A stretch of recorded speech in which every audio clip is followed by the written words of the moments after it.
Hi, welcome to another Power Blast podcast. So how do people find the effort to work out? I'm going to give you some ideas. Stay tuned. Hi, my friend Perry Tinsley here, creator of the Power Blast podcast, the power of possibility, passion, and purpose. And there are two types of people. Those who say I'm going to wait until I feel like doing it or wait until I feel like exercising and working out.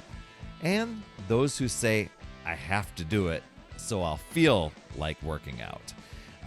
Action must come before motivation, not the other way around. So that's a tough thing because it's like, how do you find the effort, especially when you're not motivated? That was me. I was lazy. And if you told me literally 20 years ago that I would be a workout fanatic, I would have laughed at you. I mean, I twisted an ankle and I used my asthma as an excuse, and I loved sitting at my computer and creating stuff and drinking Mountain Dew and having tons of pizza and beer. And besides, why would anybody spend so much time exercising only to wake up and be sore the next day?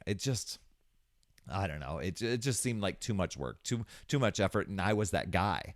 I was lazy, and I really didn't even want to mow the lawn. I mean, I did things, but to tell you the truth, I would have rather not done it. Just let me sit on the couch and veg out. Just let me sit at my computer, mindlessly munch on things. And if I could be in shape that way, that'd be great. But I was very unhealthy, undisciplined. So what changed? How do you go from, man, I just don't feel like it, to working on getting in shape? I mean, here I was. Life is speeding past me, and I kept slowing down, and I couldn't keep up. I saw diabetes on on the horizon for me, and I was doing things that, that were just so unhealthy. And these are things that I vowed in my life. Oh my gosh, I'll never let things come to that. I will never let it happen. I think my wife and I used to joke at each other, shoot me if I ever start doing those things. Well, we were at that point. I even reached a point where I was extremely conscious of my body, and I was hiding underneath baggy clothing, extra bigger sized sweatshirts, loose fitting jeans. My confidence was at an all-time low.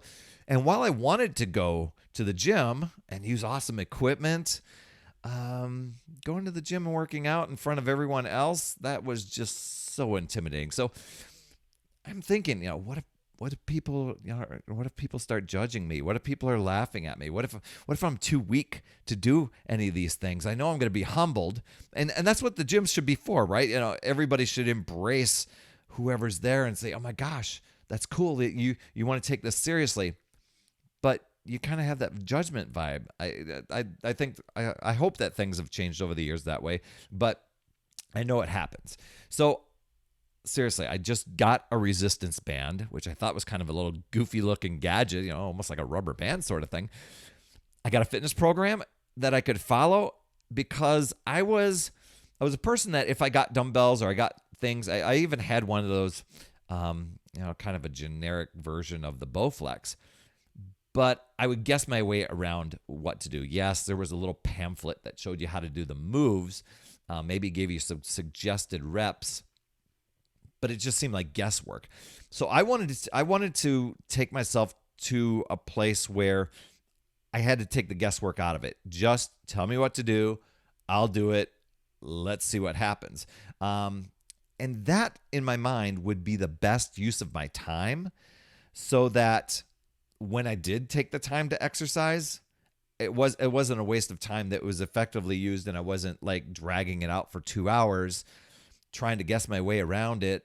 I didn't have the social media at the time, but I can imagine now people guessing their way around it. I see it in the gyms that I've gone into where people spend a lot of time on their phone. They'll be at an exercise machine, they stop the reps, and then they're on their phone for 20 minutes before they go on to something else. So I'm thinking to myself, what if I put in the work and the effort and I don't see any results. That would stink, and that would be a big waste of time.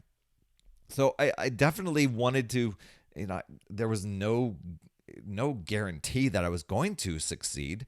But here's the key to my success, and the goals that I set myself to do. One was to get out of my head and just show up and follow the program. Modify the moves if I needed to, but still show up because I knew I was going to be humbled. 30-minute workouts and 6 days a week. Now this got inside my head because I didn't want to have every day where there was always something I had to do. But I'm going to tell you what, I tried 3 days a week and I found my excuses creeping in. And that began to be a huge waste of time and effort. And I'm like, if I'm going to take the time and effort and reverse these things, the trend that I was on, 6 days a week. Okay, I'm working out. I'm exercising so I can have that one rest day. That's my reward. So I just try and kind of change my thinking. Now, one thing I promised myself, because there's going to be days that I didn't want to exercise, I promised myself to show up for at least 20 minutes. Now, I had 30-minute workouts, but if I showed up for at least 20 minutes, even when I didn't feel like it, and I just went through the motions, if I was too tired or no energy or had a bad day or just wanted to just veg, 20 minutes. I even went just through the motion. I'm like, I'm not even giving effort. I'm just going through the motions. That was still enough for me to put a check mark on the calendar to tell myself I showed up. I had a nice little calendar there, and all I had to do was put a little X on it. My goal that I told myself, 6 X's on the calendar per week for 13 weeks. And then after that time, I would evaluate and see what the results were like and decide where to go from there.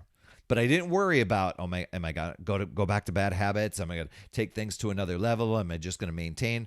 Probably my mindset at the time was, okay, I could just back off a little bit. But 13 weeks is what I was committing to. I weighed myself once, just previously to actually getting this routine and deciding, and I got on the scale and went, oh my gosh.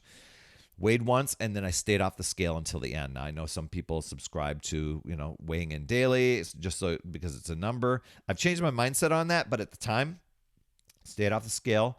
But I took pictures every 30 days. And that sometimes is very humbling for people too. But I just wanted to see, does this really even work? And when I take the day 1 picture, day 30 picture, I couldn't even tell the difference. But I just wanted to see if it mattered. I would be sore. I would be humbled. I couldn't do some of the moves because I was so out of shape. So what kept me going back? What kept me still going, even after that initial 35 or 13 weeks? Well, the exercises were straightforward. It was never overwhelming or overly complicated. They were hard to do because I was out of shape, but they weren't complicated to do. And whenever if I ever fell off my plan, I told myself, if I ever fall off the plan, this is still a simple strategy to get back on my plan. It's not complicated. So it's easy to get back on. I just have to show up. Fortunately, I didn't let myself off the hook, but that was kind of my little, this is simple enough to do. Of course, it's simple enough not to do, but I knew the direction I didn't want to go. I did not want to go back. Eventually, the results came, and it wasn't visibly initially. I could tell I was getting a little stronger. I was able to do more reps. A move that I would do wasn't as hard as it was on day 1. I started to crave healthier food, and I hated vegetables. But I was leaning more toward that way. I knew my energy would bonk. My energy would just crash if I ate poorly. And there were times I ate poorly during that time, and I could just tell during my workout. So when I ate poorly, I'd get down on myself, and then I'd have to snap myself out of it and say, gosh, beating myself up, beating myself up is actually wasting more energy that I could be putting into exercise. If I'm going to have, use some energy, let's go and get some exercise done. Now, after my 13 weeks, I noticed a huge difference. I dropped 35 pounds. I got back on the scale. I was really surprised because I put on some jeans that I hadn't worn in like 5 to 7 years prior. Why I kept them, I had no idea. I guess one day I'm gonna magically fit into them, and it wasn't magically, but I did, and I was able to fit into them, and even consider buying smaller clothing, and those results had me wanting more. And this is where the motivation's kicking in. Is I'm showing up and just doing the work and taking the action. And that's where the motivation kicks in. I know we want to be motivated to show up, and we want to be magically motivated and inspired. You can be inspired, but motivation's got to come within you, and really, you got to take the action to do it.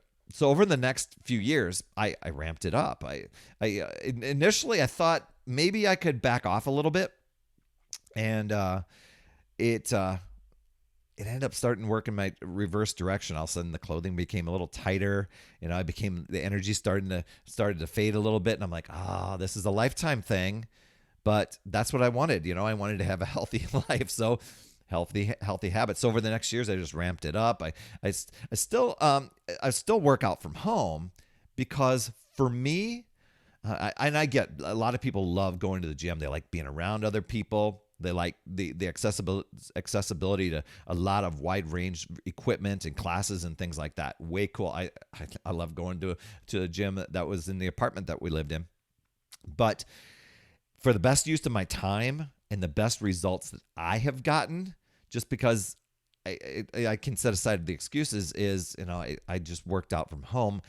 Following a trainer, of course. I'm not making up my own routines and my own little thing, because when that happens, then I fade off and I'm cutting corners and stuff like that. And so I made the best use of my time, and my health and my happiness just kept improving. And I formed a habit, a routine, something that I enjoy. And I knew that it would make me feel better. Now, I know if you're just starting out and you're considering this, that feeling better and being happier it seems so abstract to you. And it just seems like so much work and so much time that has to pass to do that. And it did. But time is going to pass anyway. How do you want to feel during that time? I just wanted to change.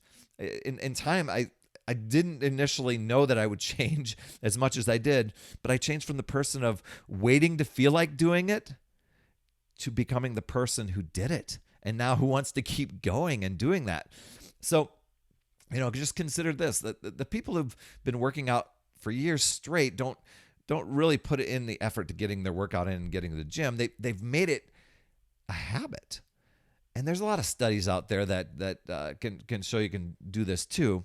But when you can, a lot of times people think habit is something you're doing repeatedly, but habits are actually actions that they're triggered automatically, an automatic response. Think about, for example, right now, as of this recording, we've got a big pandemic going on. People are washing their hands like crazy. But the typical habit would be, after I use the bathroom, I wash my hands, or I get in the car, I put it on my seatbelt.